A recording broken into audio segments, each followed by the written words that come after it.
Assalamualaikum warahmatullahi wabarakatuh. Good pagi, selamat morning. Selamat berjumpa kembali di channel ini.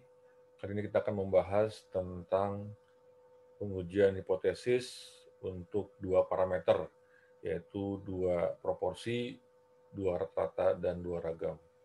Simak videonya.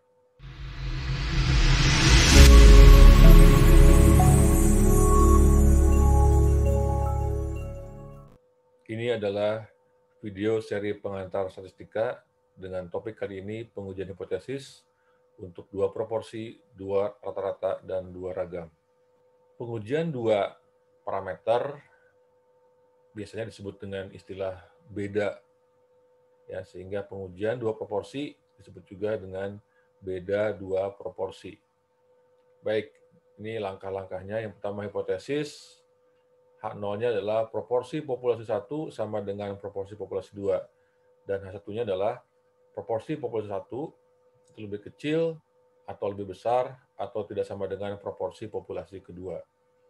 Atau ini notasi matematisnya, H0 P1 sama dengan P2, H1-nya P1 lebih kecil dari P2 atau P1 lebih besar dari P2 atau P1 tidak sama dengan P2.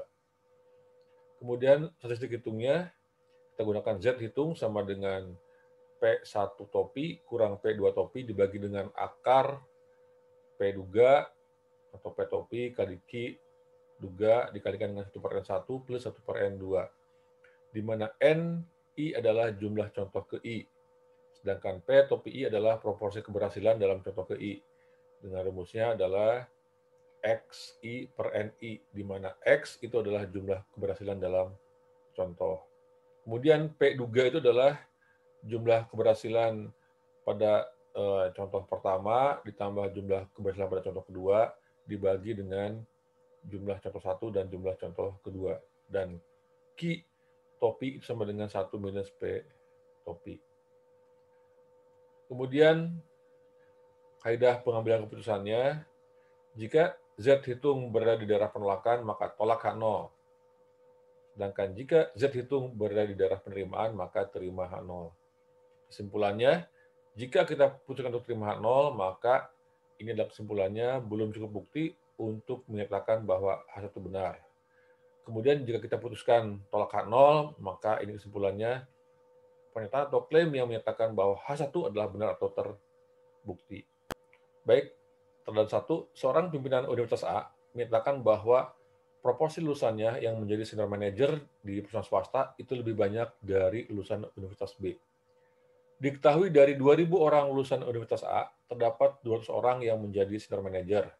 Sedangkan dari 3.000 orang lulusan Universitas B, terdapat 275 orang yang menjadi senior manager. Apakah pernyataan pimpinan tersebut benar?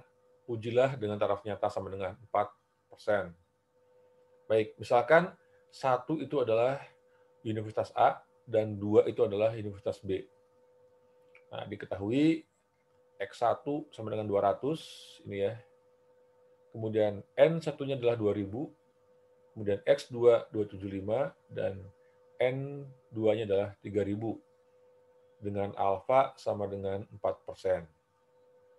Ya, kemudian ditanyakan apakah pernyataan pimpinan Universitas A tersebut benar?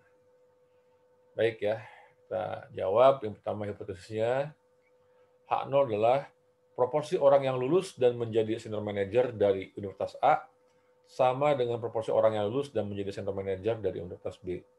Sedangkan H1-nya adalah proporsi orang yang lulus dan menjadi senior manager dari Universitas A lebih besar dari proporsi orang yang lulus dan menjadi senior manager dari Universitas B. Atau H0 P1 sama dengan P2 dan H1 P1 lebih besar dari P2.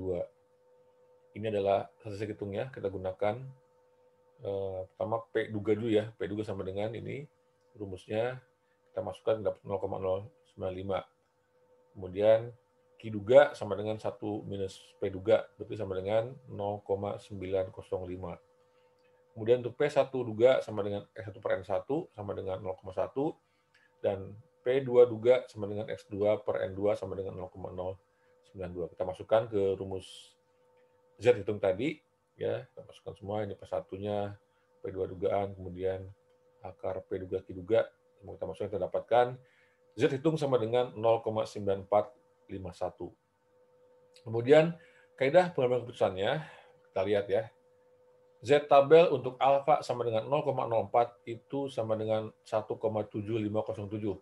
Kita lihat, karena H satunya adalah lebih besar, maka daerah penolakannya akan berada di sebelah kanan kurva, ya, ekor sebelah kanan, sehingga kita dapatkan ya ini adalah Z tabel, ini 1,7507, kemudian kita bandingkan dengan Z hitungnya, yaitu 0,9451.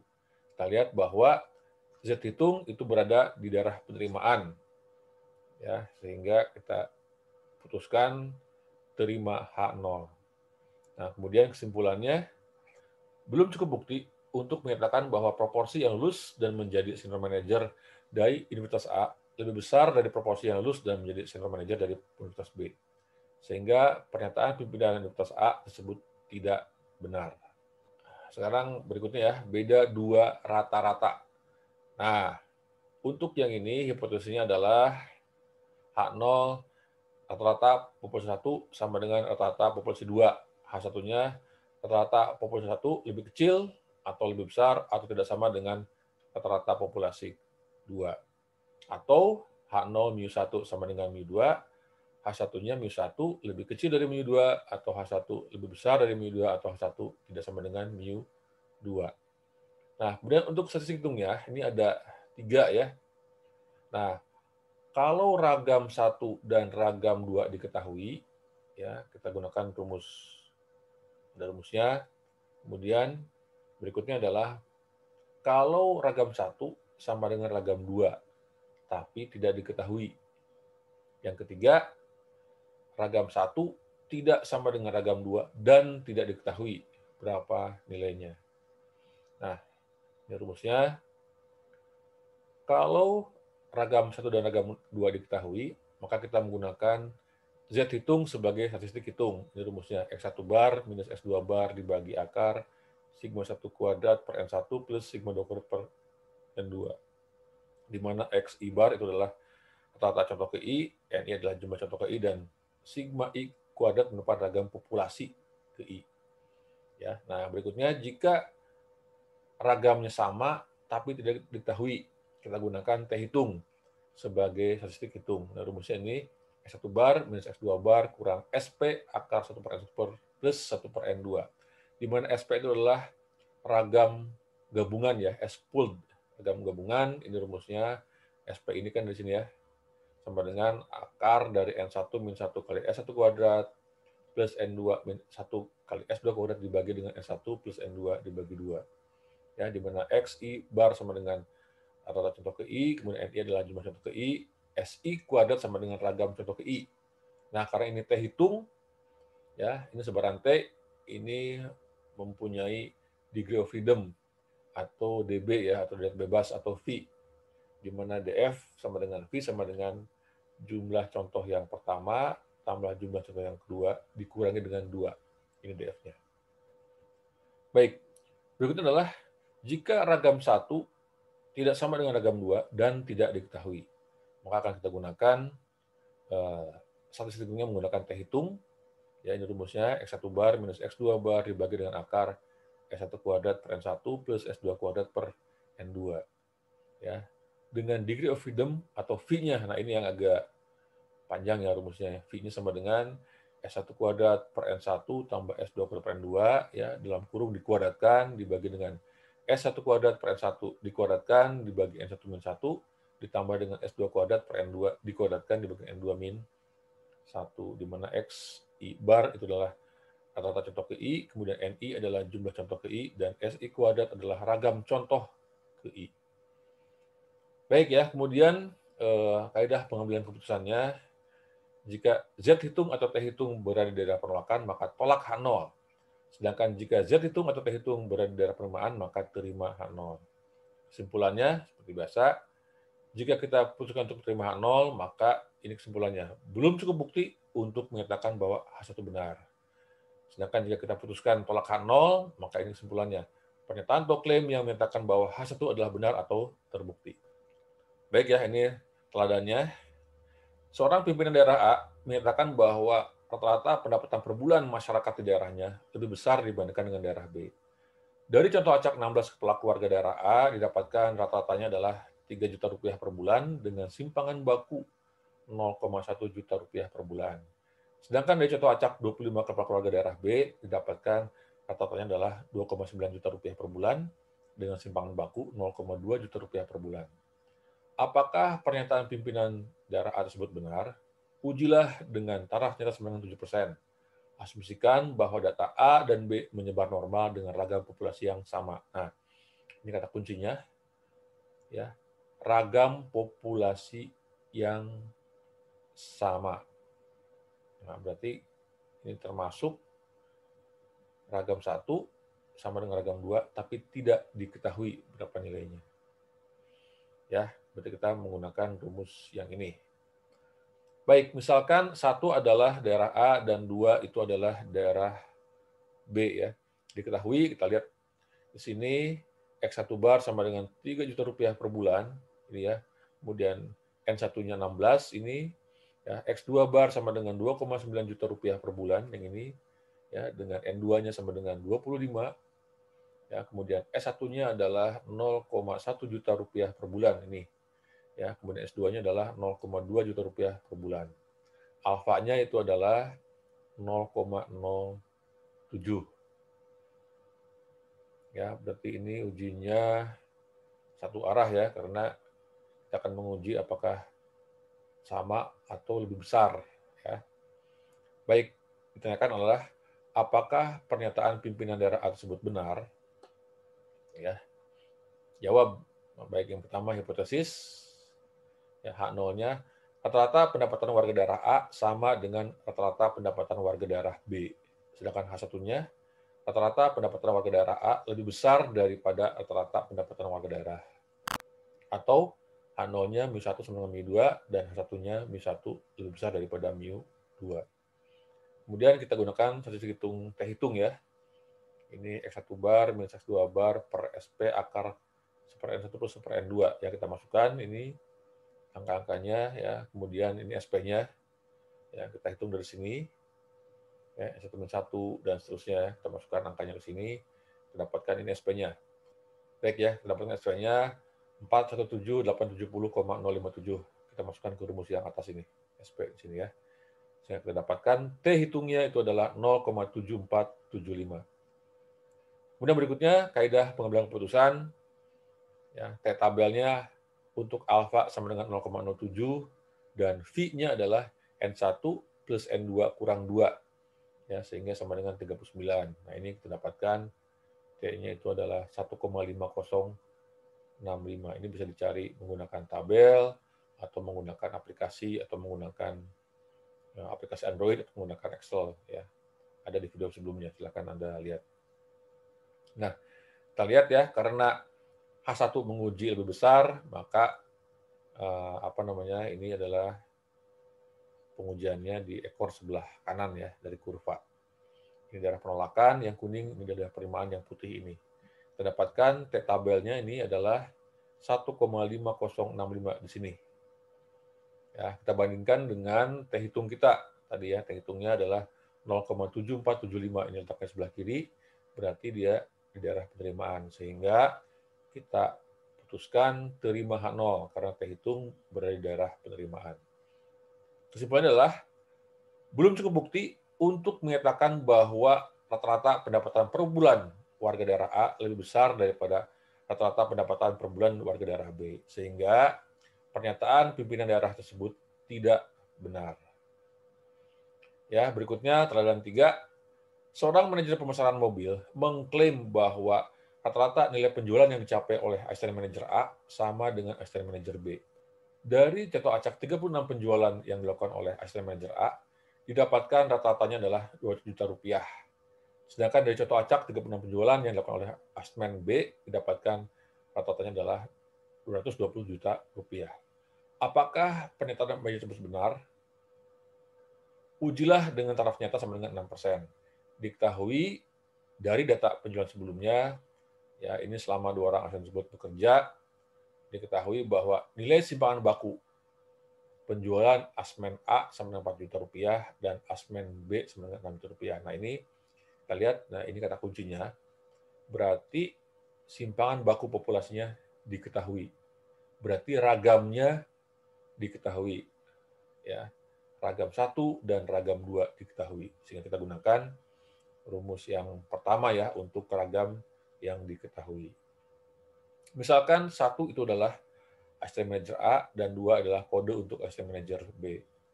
Ya, diketahui X1 bar sama dengan ini 200 juta, kemudian N1-nya kebetulan sama dengan N2 sama dengan 36. Ya, kemudian X2 bar itu adalah 220 juta rupiah. Ya, simpangan baku yang A itu 4 juta rupiah dan simpangan baku yang kedua atau yang B ini adalah 6 juta rupiah dengan alfa sama dengan 6%. Ya. Nah, ditanyakan, apakah pernyataan manajer pemasaran mobil tersebut benar? Pertama, hipotesis, tentunya H0-nya rata-rata nilai penjualan asisten manajer A sama dengan rata-rata nilai penjualan asisten manajer B. H1-nya, rata-rata nilai penjualan asisten manajer A tidak sama dengan rata-rata nilai penjualan asisten manajer B. Atau ini notasi matematisnya H0 μ1 sama dengan μ2, H1-nya μ1 tidak sama dengan μ2. Berarti ini pengujiannya dua arah. Ya, karena H1-nya tidak sama dengan. Berikutnya adalah statistik hitungnya. Kita gunakan Z hitung. Ini rumusnya X1 bar minus X2 bar dibagi dengan akar ragam 1 per N1 plus ragam 2 per N2. Ini kita masukkan ya, tadi angka ke ini. Kita dapatkan Z hitung sama dengan minus 16,6410. Baik, berikutnya adalah kaidah pengambilan keputusan. Nah, kita lihat Z tabel untuk alfa per 2. Kenapa alfa per 2? Karena dia dua arah ya. Jadi ada di ekor kanan dan ekor kiri. Ya, pengujiannya sehingga alfanya yang tadi 0,06 kita bagi 2 menjadi 0,03. Kita dapatkan Z tabelnya adalah 1,8808. Ya, kita lihat gambarnya ini ada di dua ya, ada dua daerah penolakan yaitu di ekor kanan dan ekor kiri. Yang tengah-tengah ini adalah penerimaan. Dengan Z tabel yang sebelah kanan itu adalah 1,8808, yang sebelah kiri itu adalah minus 1,8808 ya, karena ini simetris. Kemudian kita bandingkan dengan Z hitung kita, yaitu minus 16,6410. Nah, letaknya ini ada di sebelah kiri, berarti di daerah penolakan. Sehingga kita putuskan tolak H0, karena Z hitung itu berada di daerah penolakan ya, di sebelah sini. Ya, kita simpulkan, rata-rata nilai penjualan mobil asisten manajer A tidak sama dengan rata-rata nilai penjualan mobil oleh asisten manajer B, sehingga pernyataan atau klaim manajer perusahaan tersebut tidak benar. Baik, berikutnya adalah pengujian hipotesis untuk dua parameter ragam, ya, disebut juga dengan beda dua ragam. Baik, hipotesisnya adalah H0-nya ragam populasi 1 sama dengan ragam populasi kedua. Sedangkan H1-nya adalah ragam populasi 1 lebih kecil atau lebih besar atau tidak sama dengan ragam populasi 2. Atau kita buat ini notasi matematisnya, H0 sama dengan ragam 1 sama dengan ragam 2, H1-nya ragam 1 lebih kecil atau lebih besar atau tidak sama dengan ragam 2. Ya, kemudian kita lihat ya, stat hitungnya kita gunakan F hitung. Ya, ini cukup sederhana, rumusnya adalah sama dengan S1 kuadrat per S2 kuadrat, di mana SI kuadrat sama dengan ragam contoh ke I. Ya, nah ini kalau untuk F hitung ini ada dua degree of freedom, ada dua derajat bebas. Ya, yang atas itu disebut dengan DF1 atau P1. Ini rumusnya sama dengan jumlah contoh pertama kurang 1 ya. Yang bawah sebenarnya dengan DB denominator itu rumusnya DF2 sama dengan V2 sama dengan jumlah contoh yang kedua kurang 1. Baik ya, nah kemudian kaidah pengambilan keputusannya, jika F hitung berada di daerah penolakan maka tolak H0. Sedangkan jika F hitung berada di daerah penerimaan maka terima H0. Kesimpulannya, jika kita putuskan untuk terima 0, maka belum cukup bukti untuk menyatakan bahwa H itu benar. Kalau kita putuskan untuk menolak H0, maka inilah kesimpulannya. pernyataan atau klaim yang menyatakan bahwa H1 adalah benar atau terbukti. Baik, teladan. Ya. Seorang pimpinan perusahaan pipa A mengklaim bahwa produknya lebih homogen dibandingkan dengan produk perusahaan pipa B. Diketahui dari contoh acak 15 pipa perusahaan A didapatkan simpangan baku sebesar 0,10 mm, sedangkan dari 18 contoh acak pipa B didapatkan simpangan baku sebesar 0,12 mm. Apakah klaim perusahaan tersebut dapat dipercaya? Ujilah pada taraf nyata sama dengan 9%. Baik, misalkan satu adalah pipa perusahaan B dan dua adalah pipa perusahaan A. Ya, diketahui ragam contoh yang pertama ada 0,0144 ya.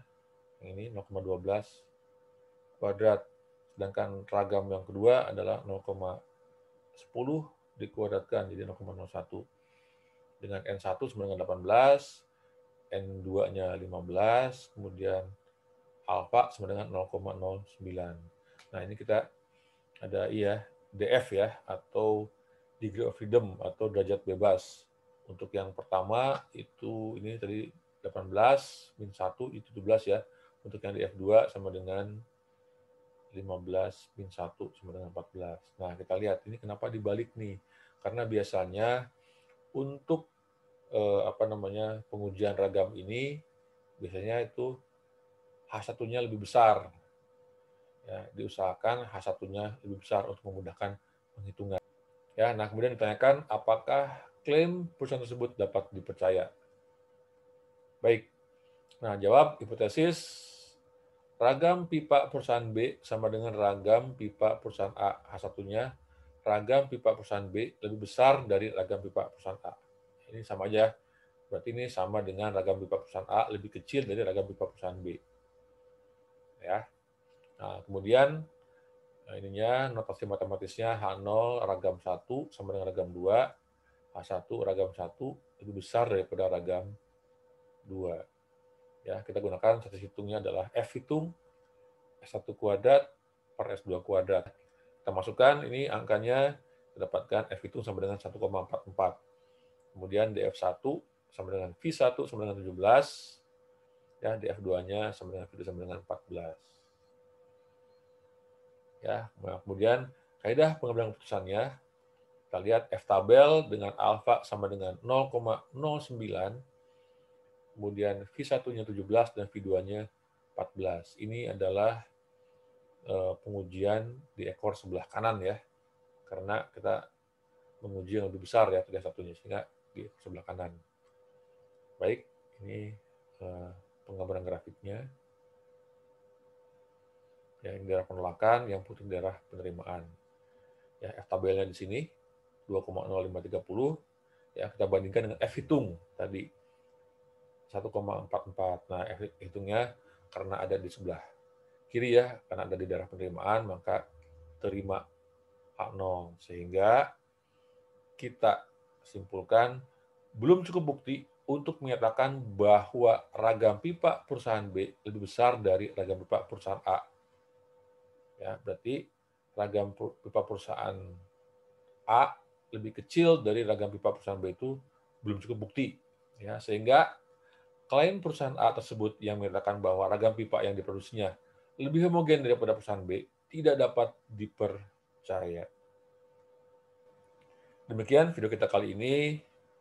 Semoga bermanfaat. Sampai ketemu lagi pada video-video berikutnya. Ciao.